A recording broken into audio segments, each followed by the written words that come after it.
Hola a todos y cada uno de los que me acompañan en este video. Bueno, pues en esta ocasión les voy a hablar de una mujer sumamente inteligente. Y bueno, esta es una petición para Jock de Anda, que me pidió que hiciera un video sobre Cristina de Suecia, que es un personaje bastante peculiar y por demás controversial. Entonces yo estoy seguro que todos han escuchado hablar de ella, pero bueno, pues ella es una mujer que dejó de existir hace cientos de años y sin embargo sigue siendo muy recordada porque fue una de las monarcas más destacadas en la historia de Suecia. Ella fue inteligente, recta y responsable, características que sin embargo la llevaron a alejarse de su destino como reina. Más aún, su vida estuvo marcada por la cultura, pero también por los rumores. Cristina nació el 18 de diciembre de 1626 en el Castillo Real de Tres Coronas, en la ciudad de Estocolmo. Era hija del rey Gustavo Adolfo y de María Eleonora, quienes eran reyes de Suecia.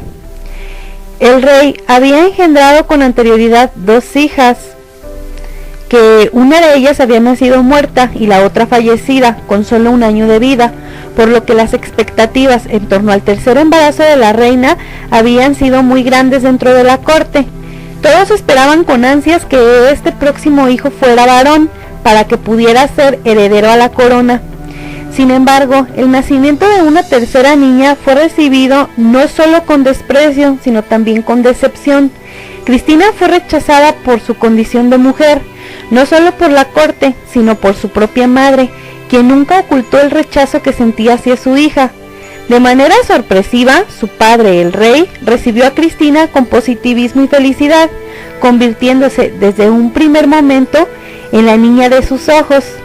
En un intercambio de papeles por demás extraño, el rey supervisó cada etapa de la educación de Cristina y además pasaba tiempo con la niña, a pesar de sus obligaciones como rey. Se dice que la visitaba constantemente, mientras que su madre se mantuvo siempre ocupada con la vida social de la corte. A pesar de su condición de mujer, el rey movió sus fichas y consiguió validar a Cristina como la única y legítima heredera al trono, y así, a la edad de 4 años, no dudó en presentarla oficialmente como su heredera, una decisión que sorprendería a una Europa acostumbrada a ser reinada exclusivamente por hombres. Estas sorpresas y los diálogos que surgieron no impidieron que el rey de Suecia continuara con esta decisión, pero su feliz infancia llegaría a su fin, cuando en 1632, siendo Cristina una niña de 5 años, su padre moriría en la batalla de Lützen, en la guerra de los 30 años. El rey se había involucrado en esta guerra para defender sus creencias protestantes. La princesa Cristina se convierte así con 5 años en reina de Suecia. La muerte de su padre le había convertido en una reina, pero también había mermado la salud mental de su madre, quien se retiró de la corte por una profunda depresión. Así que con 5 años y abandonada por su familia, Cristina se enfrentó a los leones, que solo buscaban arrebatarle la corona, pero también contaba con dos grandes protectores: un tío que había sido hijo ilegítimo del rey Carlos y su tía Catalina Vasa, quienes fingirían como sus regentes. La ya reina Cristina comenzó entonces a recibir una educación propia de un príncipe heredero. La soberana comenzaría así a convertirse en una de las mujeres más cultivadas y preparadas del continente europeo. Una vez que su formación comenzó, no solo recibió instrucciones militares, de las cuales se destacó como espadachín de primera orden, sino que además fue iniciada en las diversas escuelas filosóficas y artísticas, convirtiéndola en una erudita de la época. Cristina no solo era una princesa con suerte, también era una que sabía trabajar duro, y quien dedicaba más de 10 horas diarias al estudio de varios idiomas, mismos que logró dominar en tiempo récord. A sus cortos 16 años, la joven Cristina pronto empezó a acudir a las reuniones del Consejo del Reino. Fue entonces que demostró su inteligencia y autoridad. Sin embargo, debido a su juventud, no fue hasta 1650 que Cristina fue oficialmente coronada. A partir de entonces y durante un breve periodo de 4 años, Cristina gobernó con eficacia su país, Sin embargo, las continuas presiones acerca de que necesitaba casarse y sus contactos con la religión católica sembraron dudas en ella. La reina Cristina, además, también tenía un comportamiento extraño que levantaba serios rumores que al día de hoy siguen vivos. Según sus contemporáneos, a Cristina le gustaba vestir ropaje de hombre y además tenía un carácter muy peculiar que da a entender que su sexualidad era imprecisa. Estas cosas se verían reforzadas porque además tenía una relación sumamente íntima con su prima Eva. De ahí y de varias notas que se han encontrado en los márgenes de los libros que ella leía, se ha deducido que era lesbiana, aunque no existen pruebas ni datos concluyentes de que esto hubiera sido verdad. Sin embargo, Cristina siempre prefirió la compañía de hombres, y se sabe que también presentó a Eva como su compañera de cama, cosa que no era extraña en las mujeres de la época. Finalmente, y luego de que todos estos rumores le llenaran la cabeza, en 1654, Cristina anunciaba oficialmente su deseo de abdicar el trono a su primo, Carlos Gustavo, quien fue nombrado rey de Suecia. Una vez que su primo fue investido como soberano en diciembre de 1654, la antigua reina sueca se convierte discretamente al catolicismo, conversión que se mantendría en secreto, al menos por un tiempo. Después se instala en Roma, en donde la simpatía de la Iglesia Católica hizo posible que Cristina se convirtiera en una de las mujeres más aclamadas de la época y además poderosa. Su residencia habitual en Roma se convirtió en uno de los escenarios más importantes de la capital, ya que esta era el centro de la vida cultural, lugar en donde los hombres ilustres se llenaban, y por lo pronto Cristina se haría conocer ahí, pero muy pronto se llenaría de problemas económicos, pues su vida había sido demasiado excesiva. Ella se mostró cada vez más extravagante y ello pronto provocó tensiones en el Vaticano. Su comportamiento independiente y excéntrico resultaba inadmisible ante los ojos del Papa. Por ello se le pidió que abandonara Roma, y aunque volvería unos años más tarde, ya no lo haría con los lujos y privilegios con los que gozó la primera vez que vivió ahí.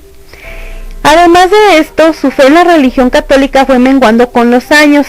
Felipe IV le retiró su protección y el Estado español le dio la espalda. Sus problemas económicos crecieron una vez que Suecia se embarcó en una guerra. Luego de que su primo Carlos muriera de una manera espontánea, ella se vio un poco forzada a regresar, pues además Juan II también abdicó el trono a Polonia y a ella de alguna manera le correspondía la corona. Sin embargo, nunca mostró interés ni aceptó ninguna petición para regresar a la corte. La última década de su vida estuvo marcada por las dificultades económicas. Sus ingresos se vieron mermados, no solo por la guerra que había en Suecia, sino por otras dificultades que había acumulado a lo largo de su vida. Los problemas económicos y el hecho de haber perdido el favor del Vaticano le ganaron que su salud se fuera menguando. Finalmente, Cristina de Suecia moriría el 6 de junio de 1689, siendo enterrada en el monumento funerario que se puede observar hoy en día en la Basílica de San Pedro. Y bueno, esta fue una biografía bastante resumida, porque pues de ella existen muchísimos datos, hay muchísimos libros, muchísimos biógrafos interesados en su historia. Pero bueno, ella es básicamente conocida por estas sospechas que se tienen sobre que haya sido lesbiana, aunque cabe decir que este tipo de cartas que ella se escribía con su prima, en las que se decían te amo y me apasionas y te amo con locura, bueno, términos algo así, eran cartas muy comunes, no digo que en todos lados, pero eran cartas muy comunes, sobre todo en las cortes suecas y en las cortes alemanas. Eran términos que usaban mucho las mujeres entre ellas, y no necesariamente significaban que tuvieran una relación una con otra, sino que eran cuestiones de cariño y eran cuestiones también culturales. Es probablemente muy confuso y muy difícil de entender ahora, porque nosotros tenemos una idea muy distinta. Sin embargo, no hay, digamos, alguna prueba concreta. Incluso cuando ella se va de su país, cuando cede la corona y se va, pues ella deja atrás a su prima, y sí se escribe con ella y todo, pero no tiene ya como, digamos, un contacto muy cercano con ninguna otra mujer, sino que al contrario, se rodea de muchos hombres, se rodea de muchos hombres ilustres y de muchísima gente. Ella es muy conocida por haber sido una mujer muy culta y porque siempre se interesó mucho por el arte, que era algo que hacían muchos nobles, también hay que decirlo. Está el caso de los Medici, que la mayoría de las mujeres de esta familia se interesaron mucho por las ciencias, es el caso de Cristina. Sin embargo, también fue una mujer a la que no le interesó como entrar en este juego de las intrigas, porque en esa época ser rey o ser reina, en este caso como ella que era reina, significaba entrarle también a una cuestión de intrigas, de complots. Era un juego muy difícil y era un juego nada sencillo y además bastante peligroso, y fue algo a lo que ella no le interesó. No es que no le interesara gobernar, o sea, ella siempre parece ser que se mantuvo como interesada en esta cuestión del reinado, pero a ella como que no le interesaba estar en medio de todo eso, y es por eso que ella se retira. Sin embargo, sí, al final de su vida ella se olvida un poco de su país, porque Suecia se enfrentaba a una situación difícil y ella, a pesar de que tiene la posibilidad como de volver y luchar, no lo hace. Tal vez porque ella estaba muy cansada, porque efectivamente todos estos conflictos que tuvo con Roma la menguaron muchísimo, pero bueno, sigue siendo una mujer, pues yo creo que si hay algo que admirarle es esta decisión que tuvo y esta fuerza de renunciar a algo como era una corona y de dejárselo a alguien que ella creía que iba a hacer un mejor trabajo, y que efectivamente su primo sí estaba interesado en reinar y sí puso como todo de su parte.